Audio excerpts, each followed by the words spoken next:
podvalga to'g'ri bacha o'rnatishni sizlar bilan ko'rib chiqamiz. Bu obyektimiz uchun 700 talik gorizontal bacha qo'yib berganmiz. Tagiga tunkadan shunaqangi hovuz qildirganmiz. To'rt tomoni ham devor bor. Bachog'imizni tepasidan suv tushadi.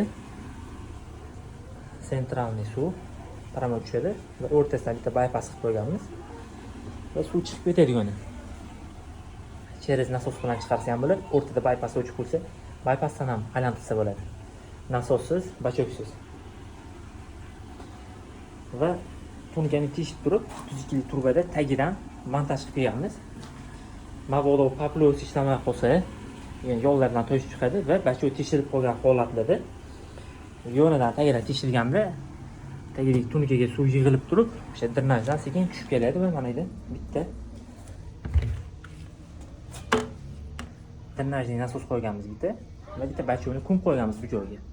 Har xil vaziyat bo'lganda suv shu joyga tushib turib, ichida mana paplos bor, paplos ko'tariladi va bu suv tashqariga chiqib ketadi. Shu tomondan tashqariga chiqib ketadi. Bilasizlar, ko'p katenliga bu ish qilinadi.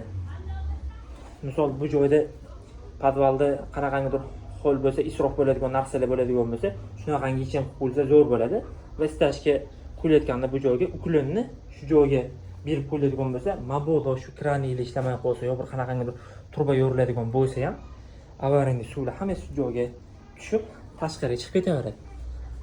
Va tashqariga chiqib ketishiga bitta sovuq suvga filtr ham qo'yib qo'yilgan.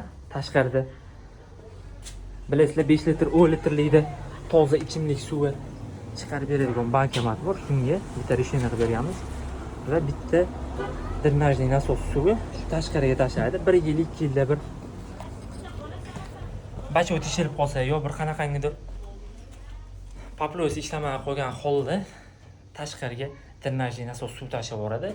Yana bitta usti qurib turib chiroyli ustanovka qilib qo'ysa paplyoni yana ancha yil xizmat qiladi, 2 yil, 3 yil atrofida. Kimgadir shunaqa sifatli santexnika xizmatlari kerak bo'lsa murojaat qilaverasizlar. Shunaqangi yangiliklarni o'tkazib yubormaslik uchun sahifamizga obuna bo'linglar.